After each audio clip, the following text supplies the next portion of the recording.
Hi everyone, this is Miss Pearl. Today we're going to talk about being a good listener. Listening.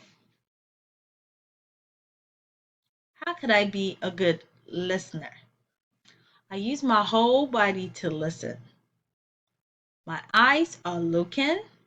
My eyes watch the person talking. My ears are hearing. My ears tell my brain what I hear. My mouth is quiet. My mouth does not talk. My hands are still. My hands do not move. My feet are still. My feet are not kicking. I use my whole body to listen. When I listen, my eyes are watching, my ears are hearing, my mouth is quiet, my hands are still, my feet are still, and they do not move. I use my eyes, ears, mouth, hands, and feet to listen.